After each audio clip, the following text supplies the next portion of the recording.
मुंबई जैसे बड़े और हर वक्त रोशनी से भरे हुए महंगे शहर में गुजारा करना मुश्किल ही नहीं बल्कि नामुमकिन था। ऊपर से अंकित की माँ वो औरत नहीं थी जो काम में सब्र करती और खुददारी से अपनी जिंदगी गुजारती। वो हमेशा से अच्छा खाना खाने और अच्छा पहनने की शौकीन रही थी। अंकित की माँ ने अंकित को हमेशा यही सिखाया कि अमीर बनो, फिर चाहे किसी भी तरीके से बनो। उसकी माँ कभी यहाँ तो कभी वहां के घरों से कुछ ना कुछ मांग कर लाती, जिससे 2 वक्त की आराम की रोटी मिल जाती और तीसरे वक्त वो बैठकर अपनी किस्मत को कोसती रहती कि एक नाकारा आदमी से उसकी शादी हो गई। वो औरत घर के कामकाज में इतनी आलसी थी कि घर कई कई दिनों तक इतना गंदा और बिखरा पड़ा होता कि एक सामान्य इंसान का वहां रहना बहुत मुश्किल हो जाता। बल्कि अगर कोई वहां पहुंच भी जाए तो उसे उल्टियां आ जाएं। हफ्ते भर की सफाई अंकित के पापा खुद रविवार के दिन करते थे और अगर वो जरा सा भी अंकित की माँ को कुछ कह देते तो मानो मधुमक्खियों के छत्ते में हाथ डाल दिया हो। माँ छोटी सी बात का इतना बड़ा बतंगड़ बना देती कि पूरा मोहल्ला तमाशा देखने के लिए जमा हो जाता। इसी डर से पापा ने कुछ भी कहना सुनना छोड़ दिया और अब वे सिर्फ अंकित पर ही सारा ध्यान देने लगे। पापा एक स्कूल में गार्ड थे। वो स्कूल बहुत महंगा था, लेकिन पापा ने फिर भी अंकित का वहीं एडमिशन करवा दिया था। स्कूल के प्रिंसिपल की मेहरबानी थी कि उन्होंने 50% फीस भी माफ कर दी थी। पापा चाहते थे कि अंकित अच्छे स्कूल से अच्छी शिक्षा हासिल करे ताकि जिंदगी में उसे वो सब कुछ मिल सके जो उसके पापा उसे नहीं दे सके थे। पापा उसे अपनी तरह गार्ड या किसी मामूली नौकरी पर उसकी रोजमर्रा की जरूरतों के लिए संघर्ष करते नहीं देखना चाहते थे। इसीलिए वे उसकी पढ़ाई पर खास ध्यान देते थे। लेकिन अंकित ने सीखा वही जो उसकी माँ ने उसे सिखाया और समझाया था। वो अपनी माँ की तरह कामचोर होता चला गया और चाहता था कि उसे कोई भी काम ना करना पड़े और पैसे और अच्छा खाना भी फ्री में मिलता रहे, जैसे उसकी माँ चाहती थी। एक बार मोहल्ले की एक औरत ने माँ से कहा, मैं तुम्हें किसी बड़े घर में काम दिलवा देती हूँ, साफ सफाई का काम है, कमाने लगोगी तो अच्छे से गुजर बसर होने लगेगी। लेकिन माँ ने साफ इनकार कर दिया। वो अपने घर को ही साफ नहीं रखती थी तो फिर किसी और के घर को कैसे रखती? और जब सब कुछ बिना मेहनत के ही मिल सकता था तो फिर काम करने और खुद को थकाने की जरूरत ही क्या थी? मोहल्ले में माँ जैसी ही एक और औरत थी जिसका मकसद भी सिर्फ मांग मांग कर जिंदगी गुजारना था।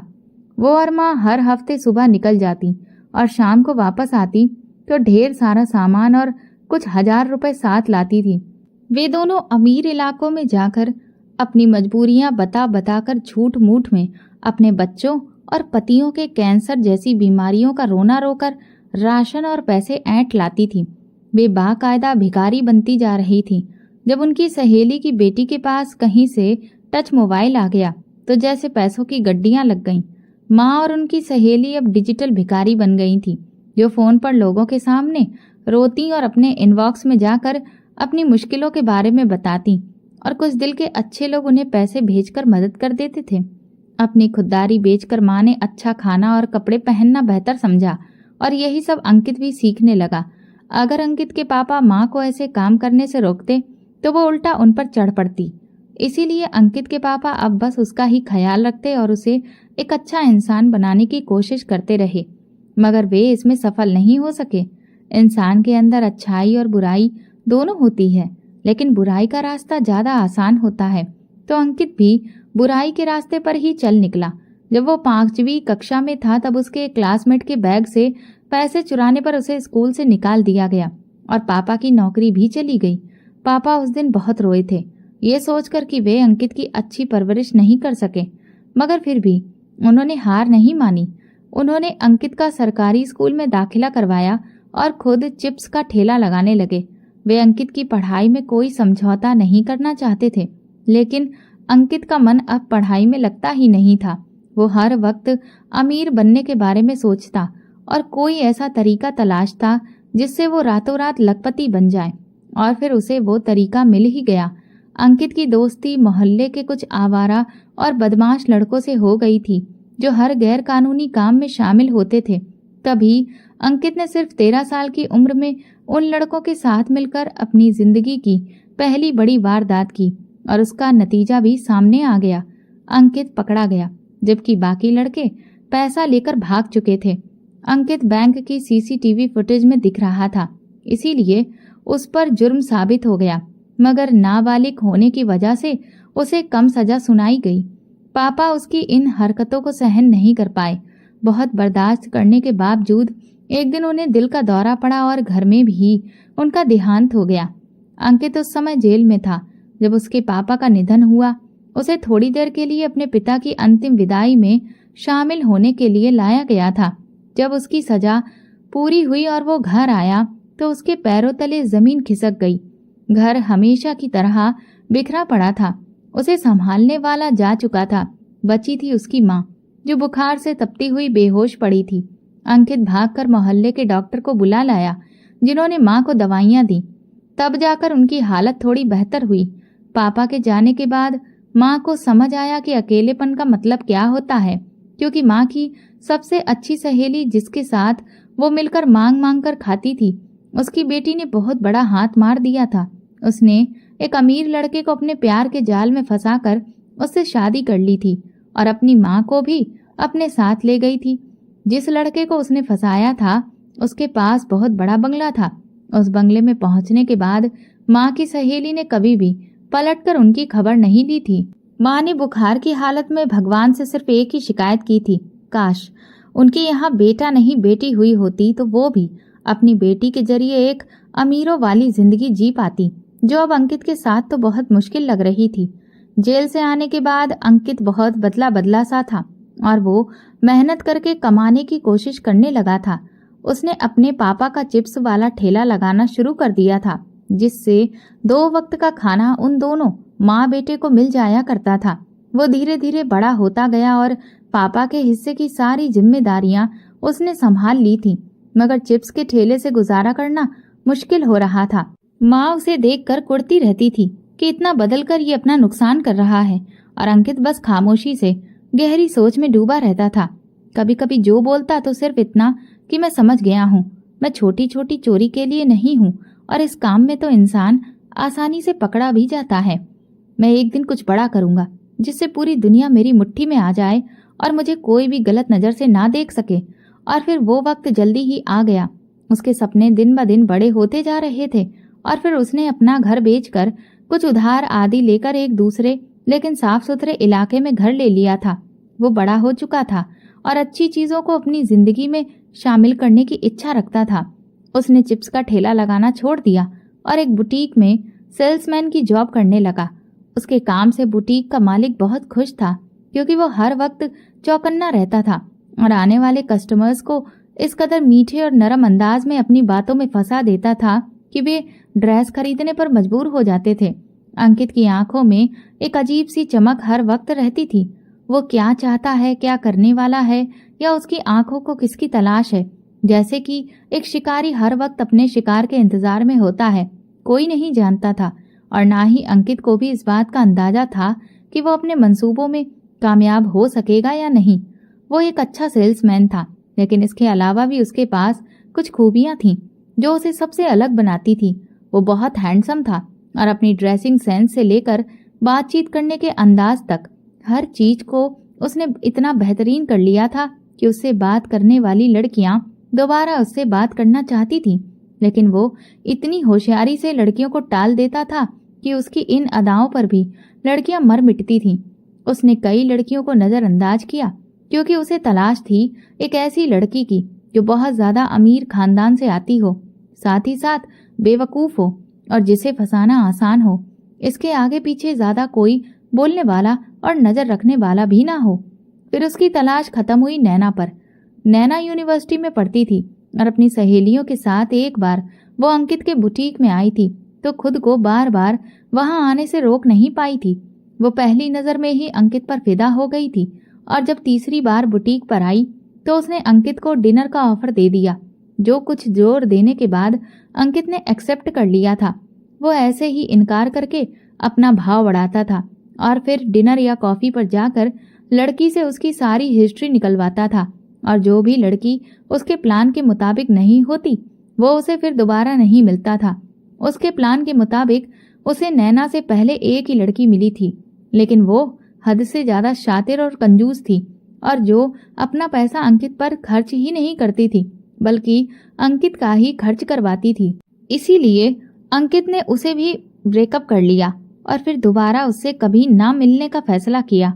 नैना के साथ डिनर करते ही वो ये अंदाजा लगा चुका था कि वो किस कदर बेवकूफ मगर अमीर लड़की है। नैना के मरे हुए बाप ने अपनी जायदाद का सब कुछ नैना के नाम पर ही छोड़कर गया था। उसके पास रिश्तों के नाम पर सिर्फ एक छोटी बहन थी जो दूसरे देश में पढ़ रही थी। नैना अपने कई एकड़ में फैले बंगले में नौकरों की एक बड़ी फौज के साथ अकेली रहती थी और पहली मुलाकात में ही वो अंकित के लिए जितने भी कीमती गिफ्ट लाई थी उन्हें देखकर अंकित की आंखें हैरानी से फैल गई थीं। अंकित को आखिरकार वो लड़की मिल ही गई थी जिसे वो बरसों से अपने सपने पूरे करने के लिए ढूंढ रहा था। वो नैना की सारी जायदाद हथियाना चाहता था और यह उसके लिए आसान भी था क्योंकि नैना के आगे पीछे सवाल करने वाला कोई भी नहीं था और ना ही उसका गिरेबान पकड़ने वाला। उसने नैना को धीरे धीरे शीशे में उतारना शुरू कर दिया और नैना भी उसकी मोहब्बत के जाल में फंसने लगी थी। अंकित का पहला मकसद एक पॉश एरिया में आलीशान घर था। इसके लिए भी उसने तगड़ी प्लानिंग कर रखी थी। उसने अपनी माँ को सारी बातें डिटेल में बताकर अपने साथ शामिल कर लिया था। माँ भी तो हमेशा से लग्जरी लाइफ जीना चाहती थी, इसीलिए वो खुशी खुशी वो सब कुछ करने लगी जो अंकित कहता गया। अंकित ने एक दोस्त की मदद से एक सरकारी अस्पताल में माँ को एडमिट करवा दिया और 4 दिन तक नैना से नहीं मिला, ना ही उसका फोन उठाया और ना ही बुटीक पर गया। नैना तो इन 4 दिनों में पागल सी हो चुकी थी और सिर्फ 4 दिनों में ही उसने 400 चक्कर अंकित के घर के लगाए थे जिस पर बड़ा सा ताला लगा हुआ था। नैना को समझ में ही नहीं आ रहा था कि वहां वो किससे पूछे और जब उसने पास की दुकान से पूछा तो दुकानदार ने अस्पताल के बारे में बता दिया। ये सुनकर नैना के तो होश उड़ गए थे। वो गाड़ी दौड़ाती हुई अस्पताल पहुंची जहां की हालत देखकर ही उसे उल्टियां आने लगी थीं। मगर अंकित के पास पहुंचने के लिए उसने सब कुछ बर्दाश्त किया और नर्स के बताए रास्ते से वो वार्ड तक आ गई जहां माँ एडमिट थी। अंकित को भी उसके आने के बारे में पहले ही पता चल चुका था, इसीलिए उसने अपनी आंखें लाल कर ली थी और रोने की एक्टिंग करने लगा था। वार्ड की हालत इतनी बुरी थी कि नैना से एक पल के लिए भी वहां पर खड़ा नहीं हुआ गया और वो अंकित को बाहर आने का कहकर भागती हुई नीचे जाकर अपनी गाड़ी में बैठ गई और तेजी से निकल गई। वो कभी ऐसी गंदी जगह पर नहीं आई थी, इसीलिए उसका दिल खराब हो रहा था। थोड़ी ही देर में अंकित उसके साथ आकर बैठा तो वो बेचैनी से बोली, मैं कितने दिन से तुम्हें फोन कर रही हूँ, तुम्हारा नंबर बंद आ रहा है और ये सब क्या है अंकित? तुम्हें पता है मैं तुम्हारे बिना नहीं रह सकती। मैं पागलों की तरह तुम्हें तलाश करती घूम रही थी। उसके लहजे में बेचैनी महसूस करके अंकित का दिल मुस्कुरा उठा, मगर चेहरे पर मासूमियत दिखाते हुए वो बोला, तुम जानती हो मेरा घर कितने गंदे इलाके में है। मैं तो इस सब का आदी हो चुका हूँ, मगर वहाँ की गंदगी और गंदा माहौल माँ पर असर डाल रहा है, जिसकी वजह से वो बहुत बीमार हो गई थी। इसीलिए उन्हें मुझे तुरंत अस्पताल लाना पड़ा। नैना बोली, मुझे भी तो तुम बता सकते थे, कम से कम एक फोन तो कर सकते थे। ये कहते हुए वो उसे बेचैनी से देख रही थी। पूरे 4 दिन उसने अंकित को नहीं देखा था, तो अब वो उसे अपनी नजरों में कैद कर लेना चाहती थी। यार, फोन कैसे करता? इलाज के लिए पैसे नहीं थे तो फोन बेच दिया मैंने, और फिर मैं तुम्हें परेशान भी नहीं करना चाहता था। हम जैसे लोगों की जिंदगी से तुम जैसी अमीर लड़कियों को दूरी रखनी पड़ती है, वरना हमारे इलाकों की गंदगी तुम्हारी तबीयत भी खराब कर सकती है। तुम देखो, 1 मिनट भी वहां पर खड़ी नहीं हो पाई और माँ कई दिनों से वहां है, और फिर दोबारा वही घर और वही इलाका होगा जो पता नहीं उनकी सेहत के साथ और क्या खिलवाड़ करेगा। वो इस कदर परेशान होते हुए रो पड़ा कि नैना का दिल गले में आकर अटक गया। तो तुम्हें और आंटी को उस घर में रहने की जरूरत ही क्या है? और फिर वही हुआ जो अंकित का इरादा था। नैना ने अंकित को घर दिलवा दिया, जिस पर अंकित ने उसे बहुत मना किया ताकि नैना उसे लालची न समझे, और इस तरह से बिना कुछ किए अंकित को एक आलीशान इलाके में एक शानदार बंगला मिल गया था। माँ और अंकित की खुशी का तो कोई ठिकाना ही नहीं था। उनके सपनों का घर उन्हें मिल चुका था। उन्हें और क्या चाहिए था? लेकिन नहीं, उन्हें अभी भी बहुत कुछ चाहिए था, और वे धीरे धीरे नैना से और भी बहुत कुछ लेने के इरादे बना चुके थे। घर के बाद अंकित का अगला इरादा गाड़ी हासिल करने का था। अंकित के पास इस्तेमाल के लिए एक मोटरसाइकिल थी जो उसने बहुत समय पहले ली थी और अब वो तकरीबन फटीचर हालत में पहुंच चुकी थी। अंकित ने अपनी अगली चाल चली और बहुत ही घटिया मॉडल की 0 मीटर गाड़ी हासिल कर ली थी। अंकित ने जानबूझकर अपनी मोटरसाइकिल को यूं ही चलते चलते गिरा दिया। वैसे ही अंकित को कोई खास चोट भी नहीं लगी और मोटरसाइकिल भी कबाड़ा हो गई। वो अस्पताल में था जब नैना रोती हुई उससे मिलने आई। क्या हो गया तुम्हें अंकित? ध्यान रखा करो तुम अपना, तुम मेरी जिंदगी हो। नैना उसका हाथ पकड़े हुए रोए जा रही थी। मैं तो ध्यान रखता हूँ, मगर मेरी मोटरसाइकिल का तो तुम्हें पता है, बाबा आदम के जमाने की है वो, और अब तो वो बिल्कुल कबाड़ा भी बन चुकी होगी, मगर मैं उसे ठीक करवाऊंगा, भले ही वो कहीं किसी से भी टकरा जाए। आखिरकार है तो मेरी ही मोटरसाइकिल, मेरी एकमात्र सवारी। वो हंसते हुए बोला, लेकिन साथ ही साथ नजरों से नैना के चेहरे को भी टटोल रहा था। तो जरूरत ही क्या है एक फटीचर सी मोटरसाइकिल चलाने की, बल्कि उसे ठीक करवाने की भी कोई जरूरत नहीं है। और फिर वही हुआ, हमेशा की तरह वही जो अंकित चाहता था। नैना ने उसे नई गाड़ी भी दिलवा दी थी, जिसमें बैठकर वो इतना खुश हुआ जिसकी कोई हद नहीं थी। वो शॉर्टकट तरीका तलाश कर चुका था बिना मेहनत के आलीशान जिंदगी जीने का। धीरे धीरे वो अपनी जरूरत की बहुत सी कीमती चीजें नैना से लेता चला गया। वो अंकित, जिसके पास पहले सिर्फ कुछ 1000 रुपए होते थे, अब उसका बैंक बैलेंस करोड़ों में हो गया था और माँ के पास सोने और हीरे के तरह तरह के गहने और जेवरात थे। शादी की बात पर वो नैना को टालता जा रहा था और उसे लूट रहा था। फिर एक दिन उड़ती उड़ती खबर आई कि नैना की बहन इस सब के बारे में जान चुकी है और भारत आकर सारा हिसाब किताब करना चाहती है। अंकित काफी समय से नैना के साथ था। इतने में वो ये जान चुका था कि नैना की बहन उससे छोटी है और नैना से ज्यादा चालाक और समझदार है। उससे बचकर रहने में ही भलाई है। इसलिए अंकित ने फैसला किया कि जितना लूट चुका है बस उसी में गुजारा करे और ये सब लेकर इस शहर से फरार हो जाए। नैना की बहन के आने से पहले ही वो घर, गाड़ी और प्लॉट जो नैना ने उसे खरीद कर दिए थे, सब बेचकर बिना नैना को बताए अपनी माँ को लेकर शहर छोड़ चुका था। और इधर पीछे उसे पागलों की तरह प्यार करती नैना का क्या हुआ होगा, ये जानना भी वो नहीं चाहता था, क्योंकि उसे नैना से बिल्कुल भी प्यार नहीं था। उसे जिस चीज से मोहब्बत थी वो नैना से ले चुका था। तो अपना रास्ता पकड़कर वो चला गया। दूसरे शहर जाकर उसने अच्छा सा घर और गाड़ी दोबारा ली और अपना बिजनेस शुरू करने का सोचा। लेकिन उसे सिर्फ छल करना और लोगों को लूटना आता था, बिजनेस करना नहीं। इसलिए उसका पहला बिजनेस बुरी तरह से डूबा और अच्छा खासा नुकसान भी हुआ। लेकिन वो नैना से इतना कुछ लूट चुका था कि वो नुकसान उसे ज्यादा महसूस नहीं हुआ। बिजनेस में नुकसान के बाद उसने फैसला किया कि वो किसी विदेश में काम करेगा। उसने अमेरिका जाने के बारे में सोचा। पैसा तो उसके पास बहुत ज्यादा था, तो उसका वीजा वगैरह जल्दी ही लग गया और फिर वो अमेरिका पहुंचा। 1-2 स्टोर्स पर उसने काम किया, लेकिन जब उसकी जेब में इतना पैसा था तो वो काम करता क्यों? इसीलिए उसने काम छोड़ दिया और अपनी पुरानी चाल पर आ गया। वो सोच रहा था कि अगर वो यहाँ भी किसी लड़की को फंसाकर उससे शादी कर ले तो ना सिर्फ अमेरिका की नेशनलिटी मिल जाएगी, बल्कि दौलत भी और ज्यादा बढ़ जाएगी। उसने अपनी खोज शुरू कर दी और फिर ऐसे ही कुछ ही दिनों के बाद उससे वो टकराई, जिसे देखकर वो देखता ही रह गया था। वो लड़की थी ही इतनी खूबसूरत कि उस पर नजर ठहरती ही नहीं थी। अंकित ने अपनी जिंदगी में कभी इतनी खूबसूरत लड़की नहीं देखी थी जिसके लिए उसका दिल धड़के। लेकिन आज वो अपना दिल इस लड़की पर हार बैठा था। उस लड़की का नाम विक्टोरिया था और अमेरिका में वो अपना एक सक्सेसफुल रेस्टोरेंट चला रही थी, बल्कि उसके रेस्टोरेंट की कई ब्रांचेस भी फैली हुई थी। वो नैना से भी ज्यादा अमीर लड़की थी और ऊपर से इतनी खूबसूरत कि अंकित तो उसका कायल होता चला गया।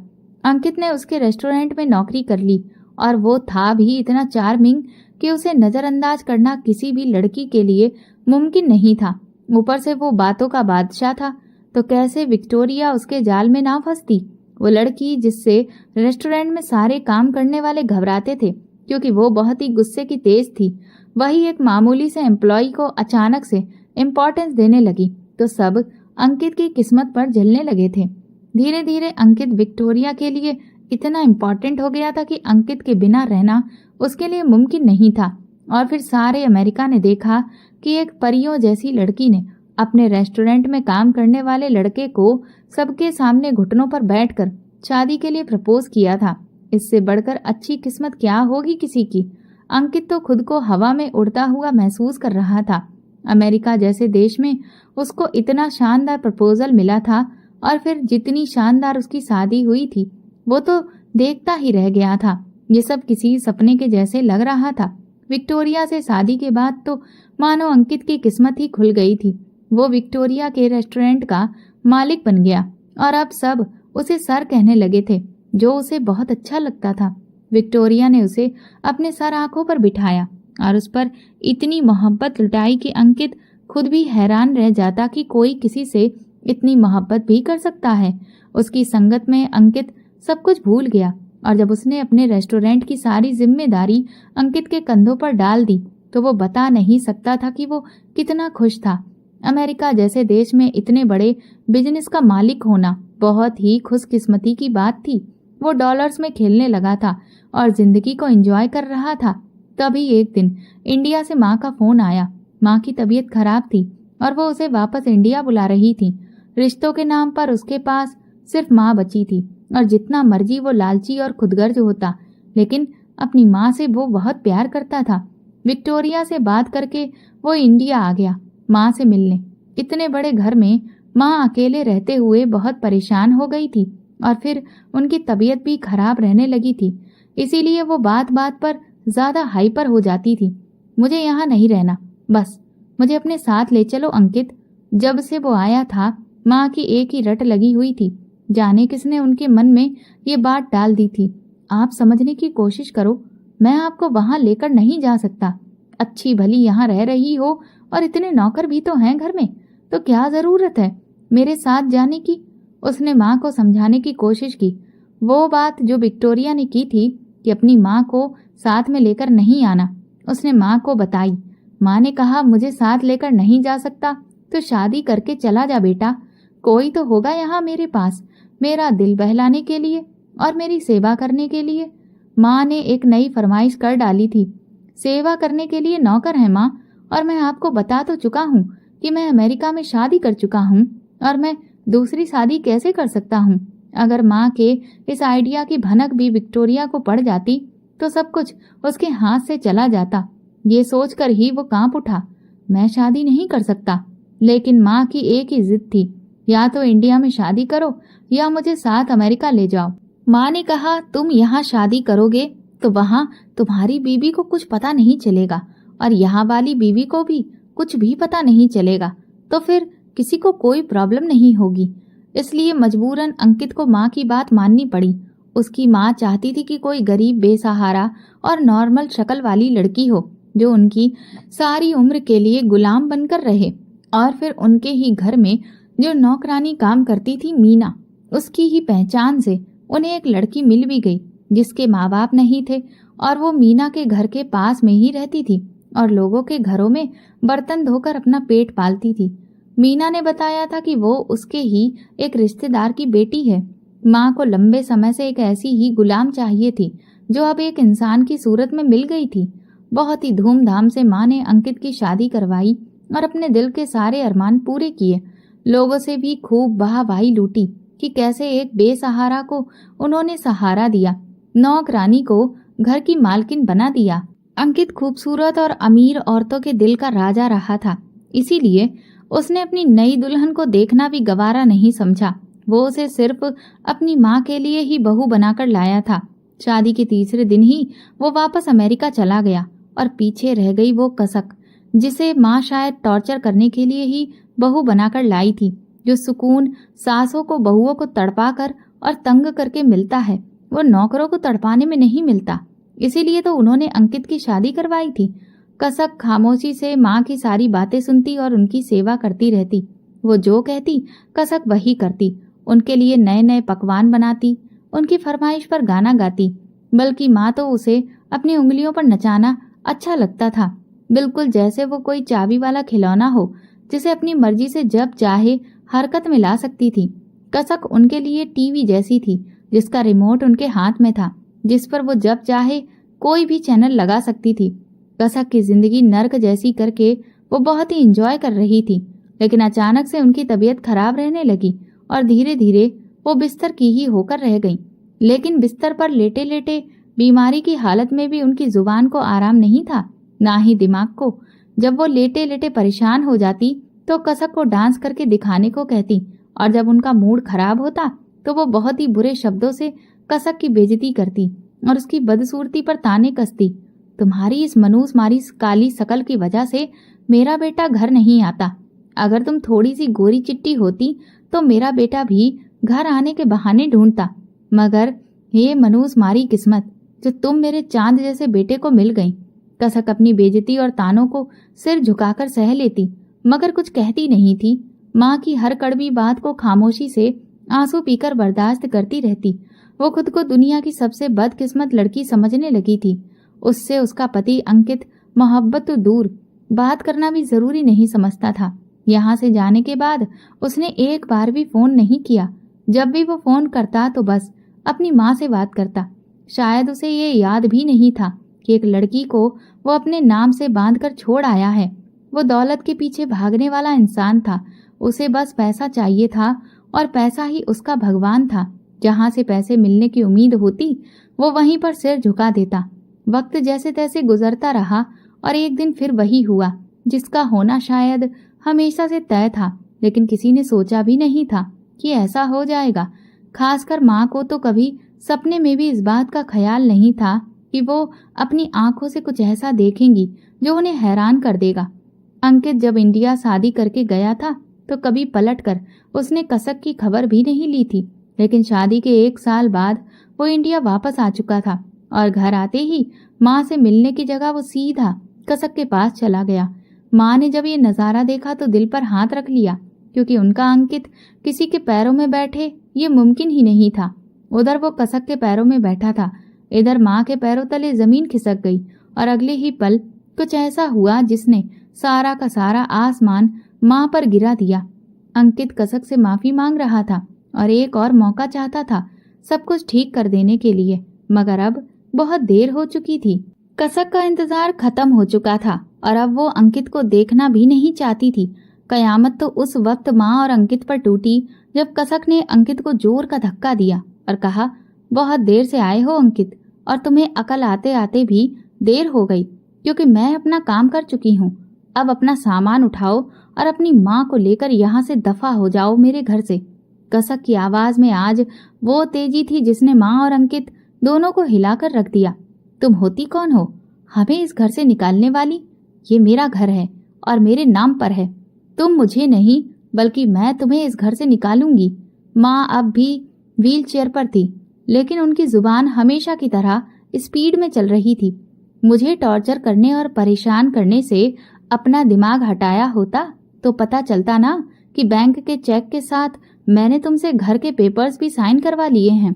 बल्कि सिर्फ पेपर्स ही नहीं, बैंक बैलेंस और जो कुछ भी लॉकर्स में था उन सब में से तुम्हारे पास अब कुछ भी नहीं बचा है। वो इतनी रुला देने वाली मुस्कान के साथ बोली कि अंकित बड़ी मुश्किल से अपना गुस्सा कंट्रोल कर पाया। वो कसक का मुंह हमेशा के लिए बंद कर सकता था, लेकिन उसे इस वक्त कसक की जरूरत थी, इसीलिए वो मामला अच्छे से निपटाना चाहता था। आज भी उसे अपनी शक्ल पर गुरूर था कि कसक को अपने शब्दों और खूबसूरती के जाल में वो फंसा ही लेगा।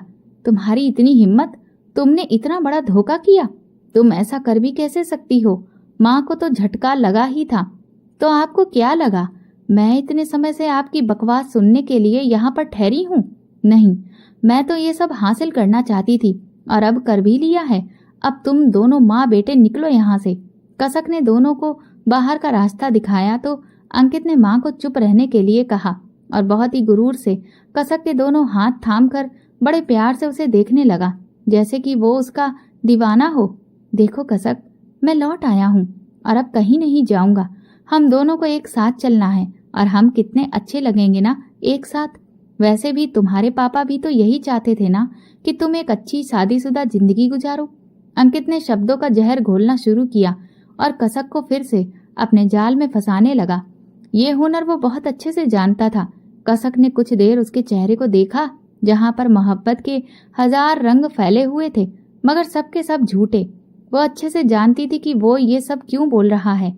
अच्छा, तो तुम्हें पता चल गया कि मेरे पापा के वकील दोस्त ने मुझे ढूंढ लिया और पापा की आखिरी वसीयत के मुताबिक उनके करोड़ों की जायदाद मेरे चाचा को नहीं बल्कि मुझे मिलेगी।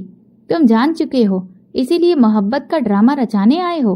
कसक की सच्चाई जानकर तो माँ की आंखें खुली की खुली रह गईं। वो सोच भी नहीं सकती थी कि जिस लड़की को उन्होंने नौकरानी समझा था वो तो करोड़ों की मालकिन है। और जब अंकित को ये बात पता चली तो वो दौड़ता भागता उसके कदमों में आ बैठा, क्योंकि अब उसके पास कुछ भी नहीं बचा था। उसे ये भी पहले से ही पता लग चुका था कि कसक उसकी सारी दौलत अपने नाम पर कर चुकी है। इसीलिए हमेशा की तरह सब कुछ हासिल करने के लिए उसे मोहब्बत से बड़ा कोई ड्रामा नजर नहीं आया। मगर वो भूल चुका था कि एक हथियार से एक ही बार वार हो सकता है, बार बार नहीं। अंकित ने अपनी लालची फितरत के साथ अमेरिका में भी झंडे गाड़े थे। उसने विक्टोरिया के रेस्टोरेंट की कमाई पर भी हाथ साफ कर दिया था और खूब रकम अपने अकाउंट में जमा कर ली थी। फिर एक दिन जब वो रंगे हाथों पकड़ा गया तब उस पर कहर टूटा जिसने उसकी दुनिया हिला दी। कुछ देर के लिए तो उसका दिमाग बंद हो गया, क्योंकि उसे ये पता चला कि रेस्टोरेंट का सारा जिम्मा उसके हाथ में सिर्फ इसलिए दिया गया था ताकि वो चोरी करते हुए रंगे हाथों पकड़ा जाए और फिर कभी अमेरिका की जेल तोड़कर ना निकल सके। वो अपने लालच में ये समझ ही नहीं सका कि उसके लिए जाल बिछाया गया था जिसमें वो पूरी तरह से फंस चुका था। और ये सब किया था विक्टोरिया ने। अंकित की खूबसूरत पत्नी विक्टोरिया कौन है, ये सच जानकर तो अंकित की दुनिया ही हिल गई थी। दरअसल विक्टोरिया का असली नाम सुहाना था। उसने अंकित को बहुत बुरी तरह फंसा दिया था। सुहाना जो नैना की छोटी बहन थी, उसी नैना को छोड़कर अंकित भाग गया था। नैना तो उसे पागलों की तरह प्यार करती थी। उसके जाने के बाद नैना जुनूनी हो गई थी और उसे दौरे पड़ने लगे थे। सुहाना ने उसे संभाल संभाल कर थक गई, मगर नैना की हालत सुधरने की बजाय और बिगड़ती चली गई। सुहाना ने अंकित को ढूंढने की बहुत कोशिश की, लेकिन वो नहीं मिला। मगर कंपनी के अकाउंट्स और डिटेल्स जरूर मिल गए, जिससे साफ हो गया कि अंकित सारी चीजें साफ करके भाग चुका था। जब सुहाना ने नैना को अंकित की असलियत बताई तो वो ये सब बर्दाश्त नहीं कर पाई और उसे नर्वस ब्रेक डाउन हो गया और फिर वो इस दुनिया से ही चली गई। नैना ने अंकित से बहुत प्यार किया था, उसके लिए वो मर भी गई, मगर सुहाना के अंदर जो बदले की आग लगी थी वो किसी भी हाल में ठंडी नहीं हो रही थी। तब सुहाना को वो मिली जो नैना की बेस्ट फ्रेंड हुआ करती थी।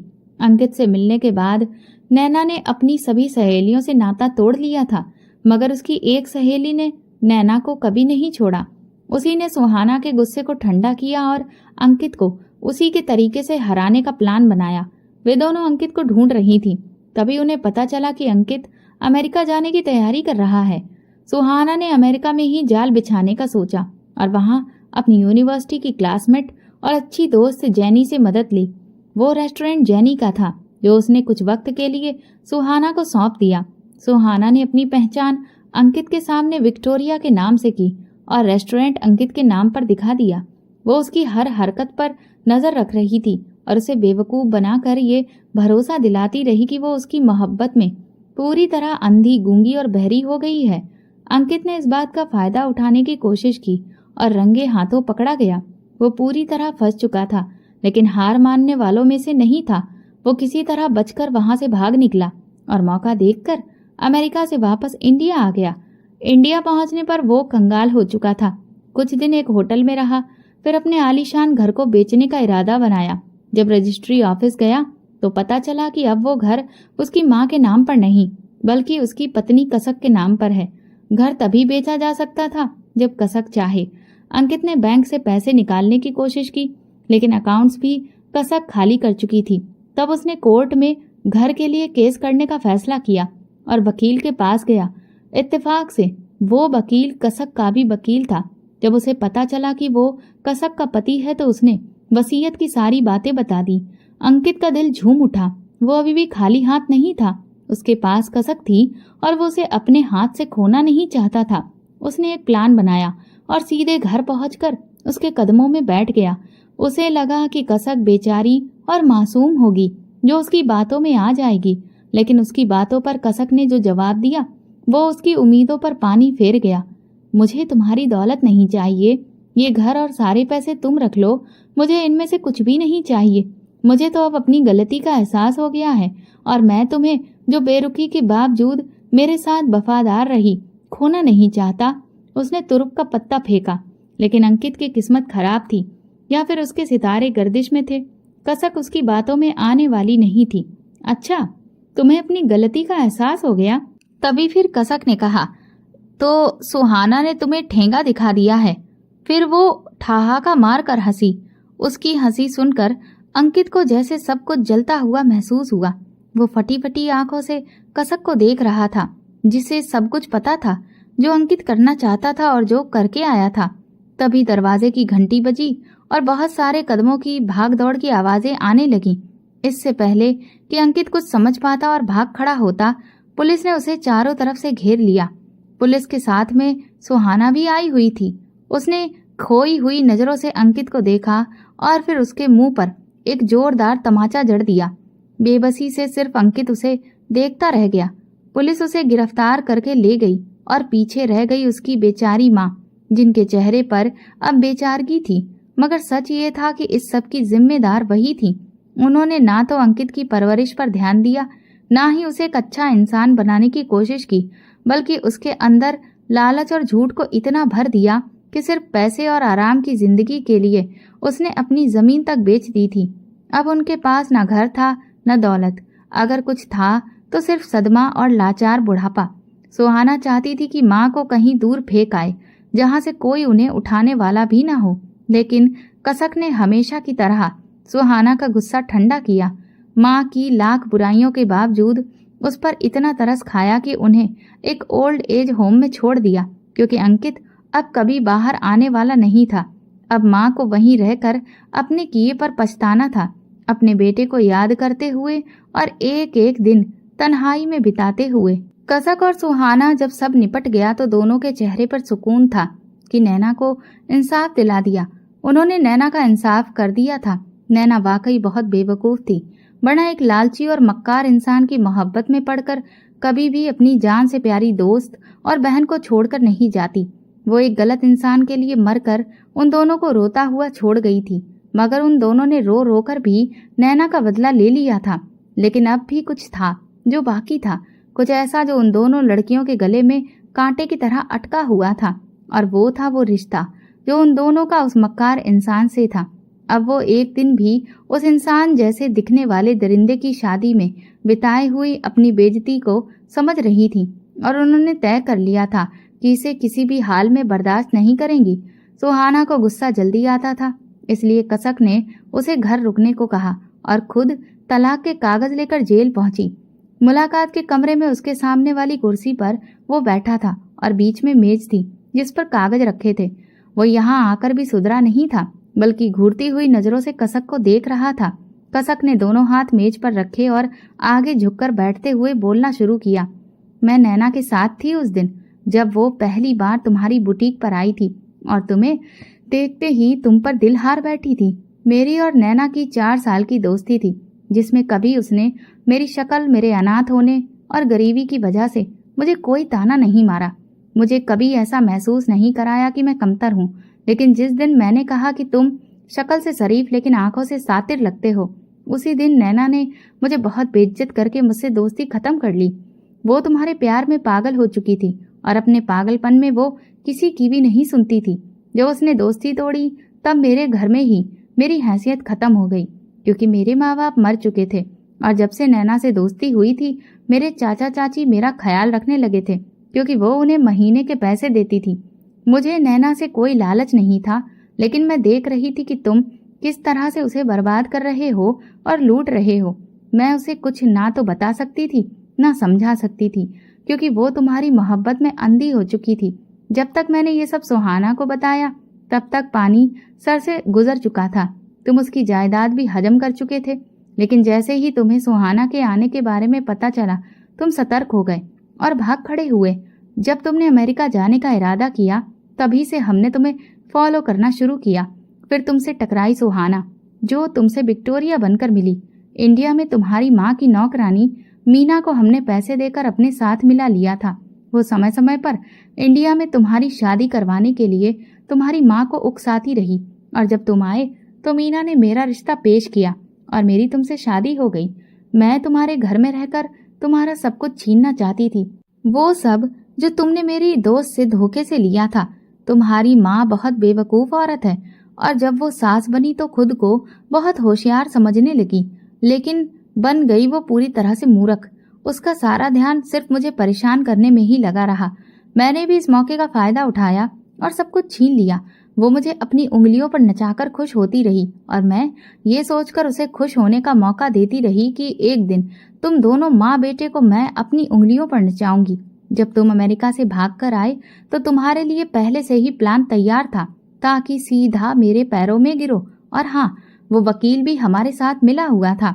नैना मेरी सहेली थी जो तुम्हारे लिए मर गई और अब मैं पूरी कोशिश करूंगी कि तुम इस जेल में और तुम्हारी माँ ओल्ड एज होम में सस्ती से सस्ती मौत मरो। वैसे भी मैंने तुम्हारी माँ को ऐसी दवाइयाँ खिलाई हैं कि अब जब तक वो जिंदा रहेंगी अपने पैरों पर खड़ी नहीं हो सकेंगी। बेचारी बूढ़ी औरत ऊपर से मोहताज होकर जिंदगी जिएगी। तुम दोनों को तो शर्म अब भी नहीं आई होगी, ना ही तुम दोनों को अपने किए पर कोई पछतावा होगा, क्योंकि तुम दोनों इंसान ही नहीं हो। मैं तुम्हें इंसान मानती भी नहीं, क्योंकि एक अच्छा इंसान गलती या गुनाह के एहसास के बाद पछताता है, माफी मांगता है, मगर शैतान कभी ऐसा नहीं करता। और तुम दोनों वो शैतान हो जिन्हें कैद में ही रखा जाना चाहिए। अब बातें बहुत हो गईं, इन तलाक के कागजों पर साइन करो।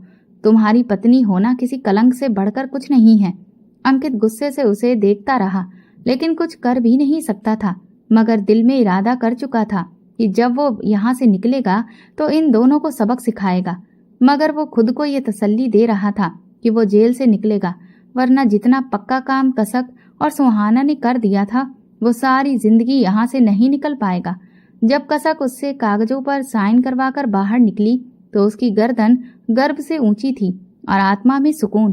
वो अपनी सहेली को इंसाफ दिला चुकी थी और आज वो बहुत खुश थी। तो दोस्तों, अगर आपको हमारी कहानी पसंद आई हो तो कमेंट करके ज़रूर बताएं और वीडियो को लाइक करें और ज़्यादा से ज़्यादा शेयर करें। अगर आप चैनल पर नए हैं तो सब्सक्राइब जरूर करें और नोटिफिकेशन बेल दबाएं ताकि अगली अपडेट सबसे पहले आपको मिले। धन्यवाद।